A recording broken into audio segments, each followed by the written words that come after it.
جو انہیں گھیرے ہوئے تھے.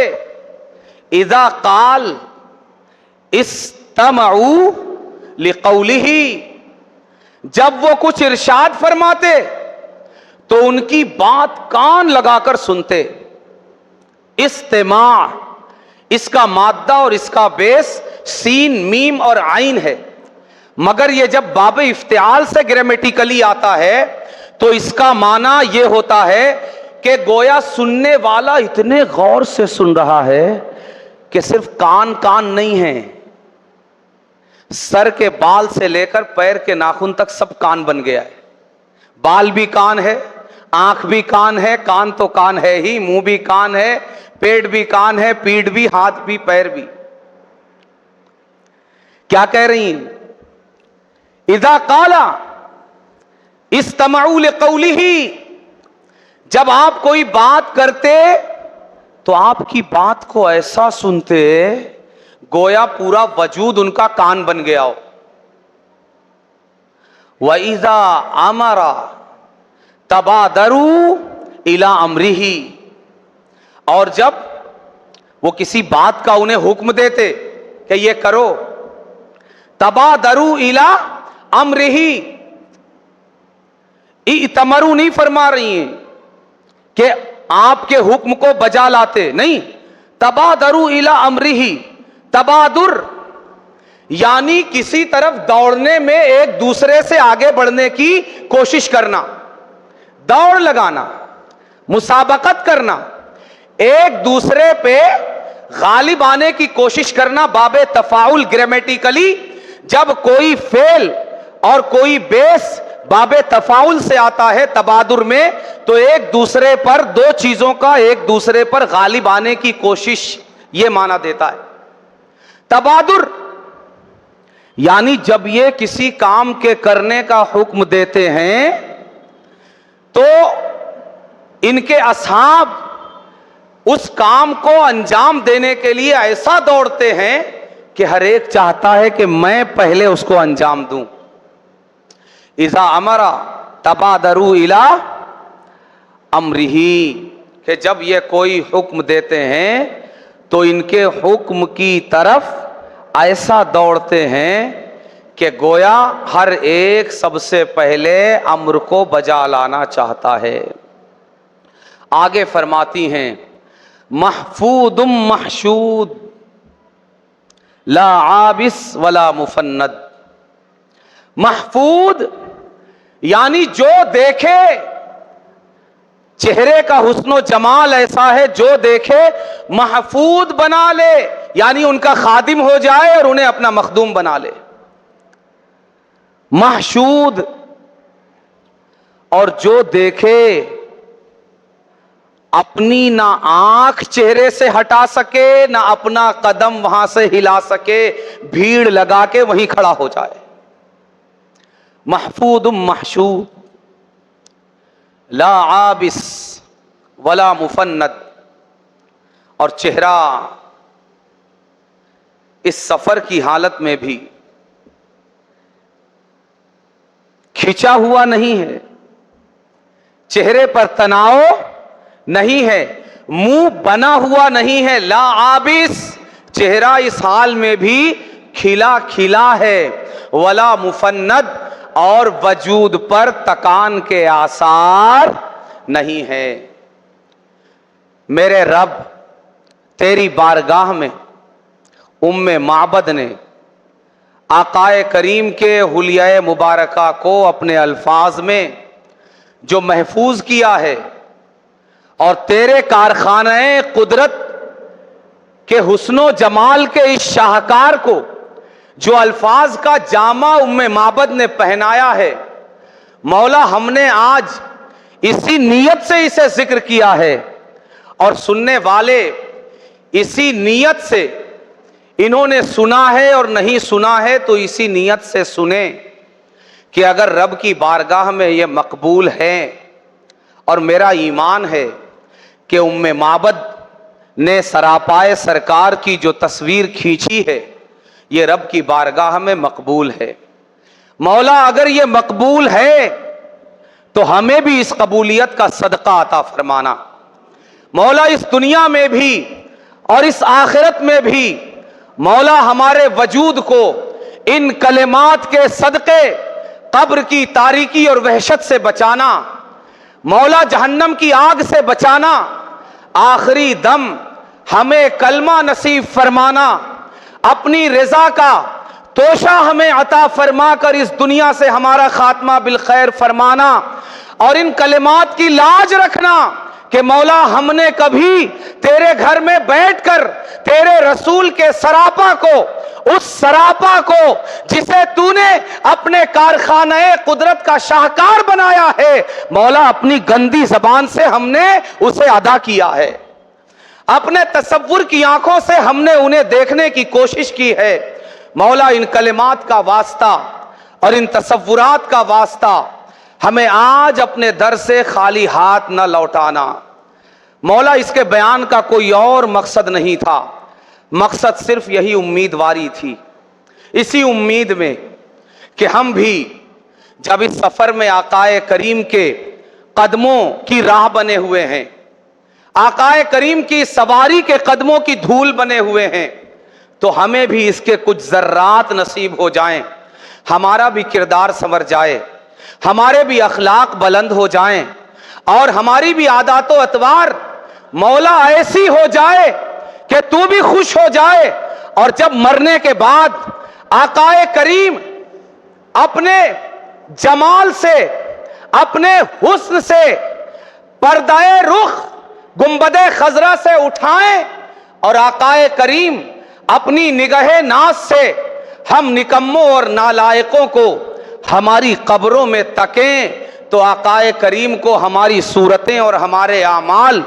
ہمارے احوال، ہمارے اخلاق، ہمارے کردار اور ہماری عادتیں دیکھ کر میرے آقائے کریم کا دل غمگین نہ ہو، بلکہ آقائے کریم خوش ہو جائیں اور فرشتوں سے فرما دیں کہ ہاں میں اس کی طرف سے تمہیں بتاتا ہوں، اس کا رب اللہ ہے، اس کا رب اللہ ہے، اور یہ میرے بارے میں کہا کرتا تھا کہ میں محمد عربی اللہ کا رسول بھی ہوں، اللہ کا نبی بھی ہوں، اور یہ تو میرے سراپا کو اپنی آنکھوں میں بسانے کی کوشش کیا کرتا تھا، اس نے کبھی اپنے لبوں پر میرے سراپا کو بیان کرنے والے کلمات اور الفاظ جاری کیے تھے۔ میرا رب بھی گواہ ہو جائے، میرے سرکار بھی گواہ ہو جائیں، اور دنیا میں بھی اس کی خیرات ملے اور آخرت میں بھی ہمیں اس کی خیرات ملے۔ آگے یہ دوسرے دن کا واقعہ ہے، کتنے؟ دوسرے دن کا، 2 ربیع الاول۔ کون سا دن ہوگا؟ 1 ربیع الاول کو غار ثور سے نکلے، پیر کا دن، تو دوسرا دن 2 ربیع الاول بروز منگل، 1 ہجری۔ یہ 2 ربیع الاول 1 ہجری بروز منگل کا واقعہ ہے۔ اسی دن آگے جب چلے معبد کے خیمے سے، تو وہ دوسرا مشہور واقعہ بھی رونما ہوا، جو سراقہ ابن مالک کا واقعہ۔ سراقہ ابن مالک، آپ سے میں نے پہلے عرض کیا کہ آقائے کریم صلی اللہ علیہ وآلہ وسلم کو جب مکے والے نہیں پا سکے تو انہوں نے اعلان کر دیا سینکڑوں اونٹ کا کہ جو جس حال میں بھی معاذ اللہ رب العالمین لا کر دے گا یا پتہ بتائے گا، سینکڑوں اونٹ اسے انعام میں دیے جائیں گے۔ کسی نے سراقہ بن مالک، یہ اسی راستے پر کہیں موجود تھے، کسی نے ان کو بتایا کہ وہ جو مکے سے کسی کے نکلنے اور مدینہ شریف کی طرف جانے کا ایک جو بات جو چل رہی ہے جگہ جگہ، اور مکے والوں نے ان کو پکڑ کر لانے پر انعام رکھا ہے، مجھ کو ایسا لگتا ہے کہ وہ ابھی کچھ دیر پہلے اس راستے سے گزرے، 3 لوگ تھے اور ایسے ایسے۔ تو سراقہ یہ بڑے چالاک واقع ہوئے تھے، انہوں نے کہا کہ اگر اس سے میں اقرار کرتا ہوں کہ ہاں ہو سکتا ہے وہی ہوں گے اور میں پیچھے جا رہا ہوں تو یہ بھی انعام میں حصے دار بنے گا, ساتھ چلے گا. تو اس کو ٹرخا دیا, کہا ارے نہیں بھائی یہ وہ لوگ نہیں ہو سکتے, اور اس طرح کی باتیں کر کے اس شخص کو مطمئن کر دیا. وہ شخص جدھر سے آیا تھا چلا گیا. اس کے واپس ہونے کے بعد سراقہ بن مالک یہ اپنی سواری پر گھوڑے پر سوار ہوئے اور جس راستے کی نشاندہی اس نے آ کر کی تھی اسی راستے پر اپنا گھوڑا سرپٹ دوڑا دیا. سیدنا صدیق اکبر رضی اللہ تعالیٰ عنہ جو پروانہ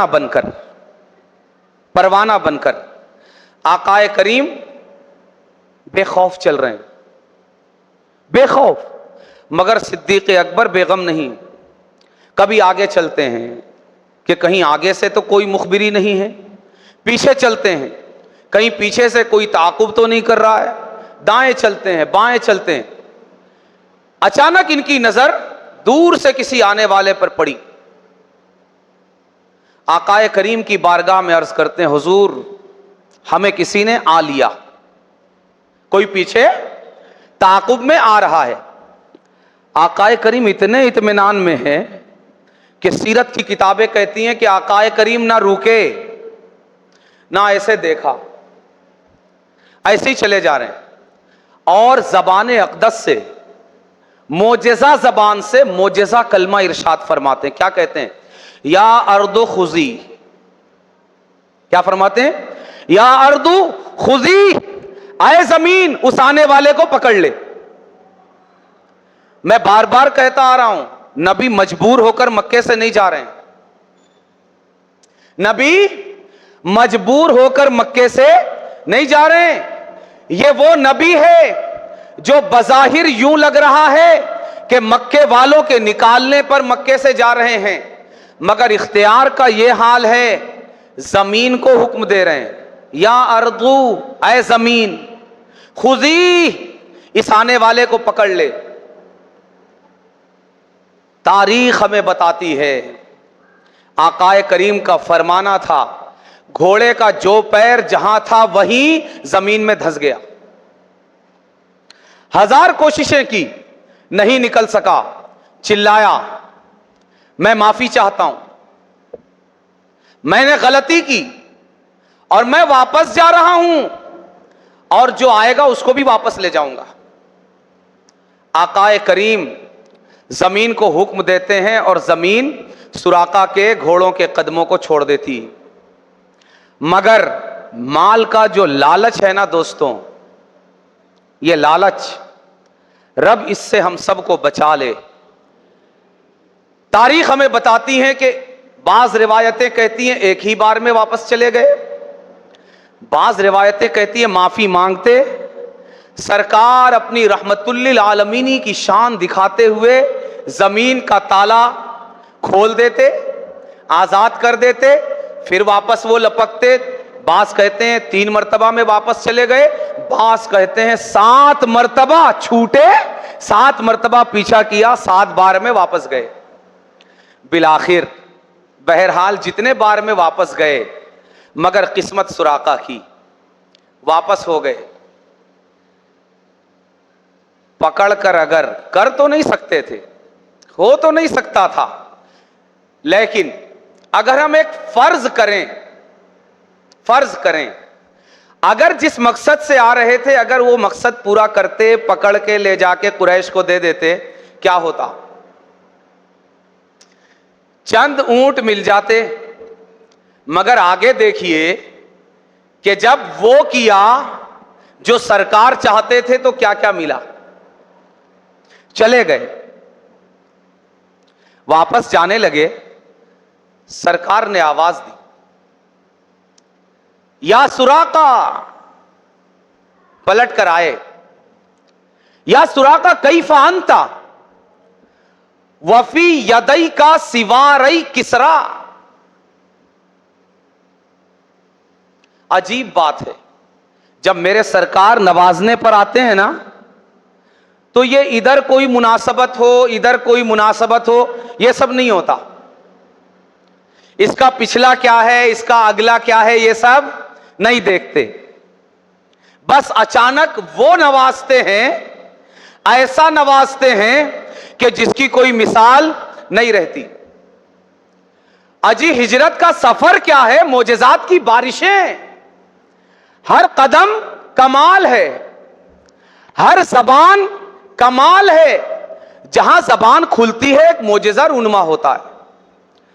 فرماتے ہیں یا سراقہ کیفا انتا، سراقہ بتاؤ اس وقت تمہارا کیا حال ہوگا جب کسرا کے دونوں کنگن سونے کے تمہارے ہاتھ میں ہوں گے. سراقہ تمہارا اس وقت کیا حال ہوگا جب کسرا کے دونوں سونے کے کنگن تمہارے دونوں ہاتھ میں ہوں گے. کسرا یہ اس زمانے کی سب سے بڑی حکومت کا بادشاہ ہے. جی جیسے آج امریکہ کا صدر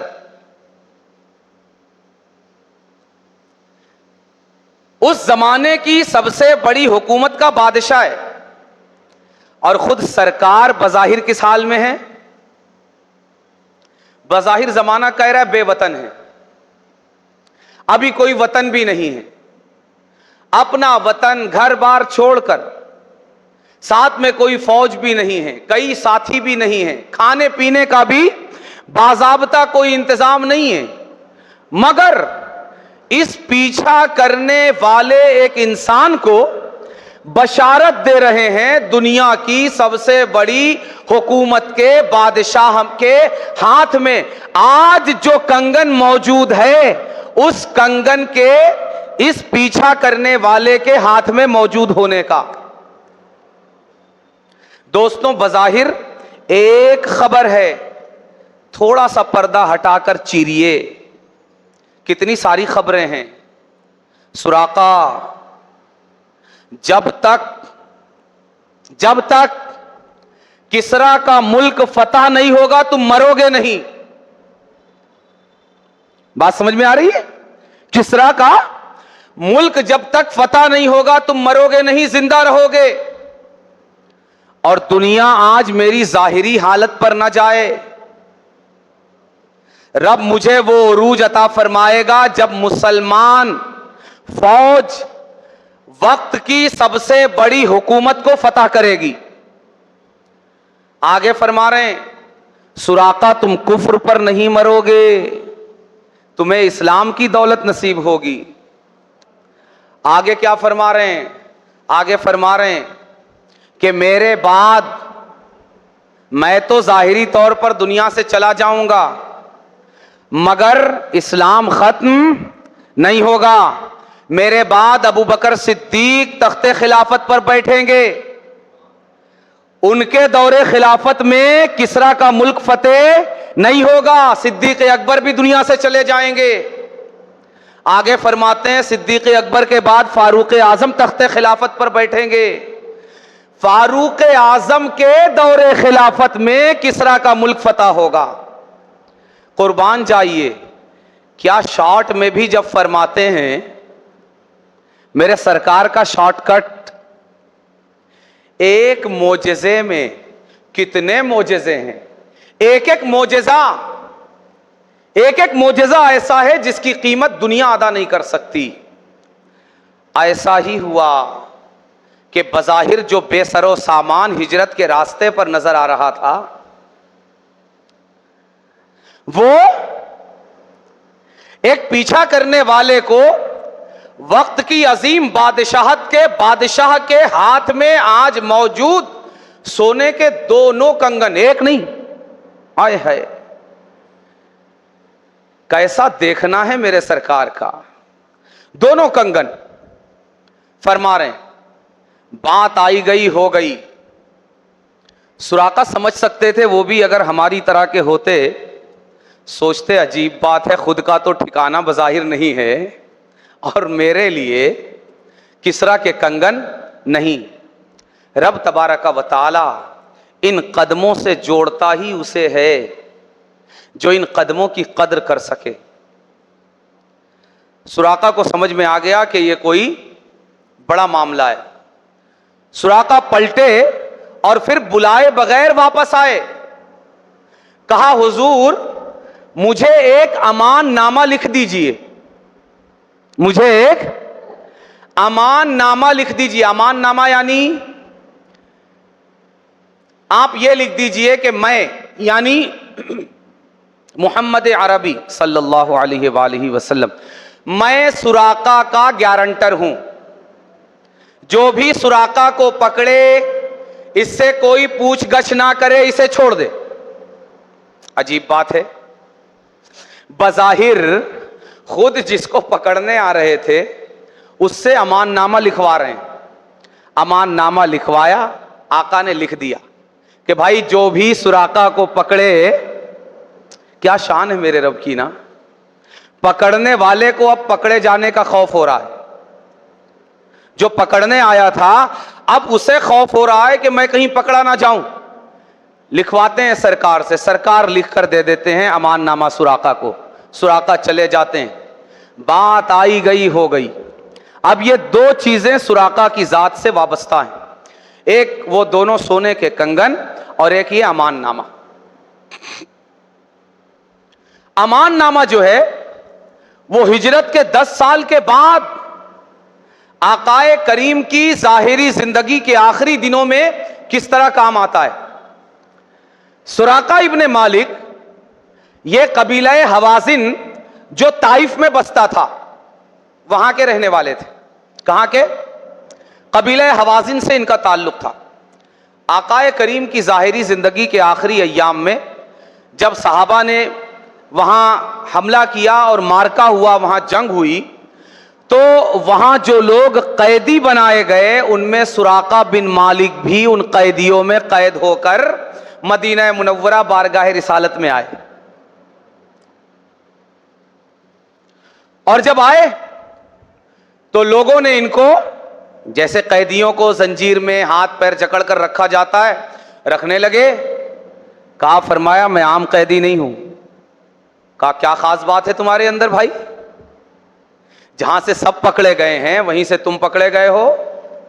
کہا تم کو پتہ نہیں, میرے پاس تمہارے نبی کا امان نامہ ہے کہ سراقہ کو کوئی پکڑے نہ, اس سے کوئی تعرض نہ کرے, کوئی پوچھ گچھ نہ کرے, اسے چھوڑ دے. کہا کہاں ہے وہ امان نامہ؟ کہا اپنے نبی کی بارگاہ میں لے چلو, میں پیش کرتا ہوں. بارگاہ رسالت میں لے گئے. آقا کریم نے پہچان لیا, سراقہ نے امان نامہ نکال کر دکھایا اور سرکار نے آزاد فرما دیا. 10 سال بعد اب میں ہجرت کی تاریخ سے ایک سوال کرنا چاہتا ہوں, ایک بات پوچھنا چاہتا ہوں کہ ہجرت کی تاریخ اب اپنے ان الفاظ میں کریکشن کر لے. تو آج تک جو یہ لکھتی چلی آئی ہے کہ سراقہ میرے رسول کو پکڑنے آئے تھے, نہیں, ان الفاظ میں کریکشن کر لے اور وہاں یہ لکھ دیا جائے کہ سراقہ نبی کو پکڑنے نہیں بلکہ اپنی آزادی کا پروانہ لینے آئے تھے. سراقہ اب آج سے ہم یہ کہیں گے کہ سراقہ میرے سرکار کا پیچھا کرنے نہیں بلکہ سرکار سے اپنے امن و امان کے پروانے کی بھیک لینے آئے تھے. اور وہ بھیک ملی. 10 سال بعد یہ پروانہ کام میں آیا. آگے یہ دونوں سونے کے کنگن ہیں. یہ دونوں کنگن سیدنا فاروق اعظم رضی اللہ تعالیٰ عنہ وارضہ عنہ کے زمانے میں جب کسرا کا علاقہ جسے مدائن کہا جاتا ہے عراق میں اس وقت واقع ہے. عراق میں حضرت سلمان فارسی رضی اللہ تعالیٰ عنہ وارضہ عنہ کے روضہ مبارک کا جو ایریا ہے, علاقہ ہے, وہ مدائن ہے اور اس کے قریب ہی کسرا کا محل واقع ہے.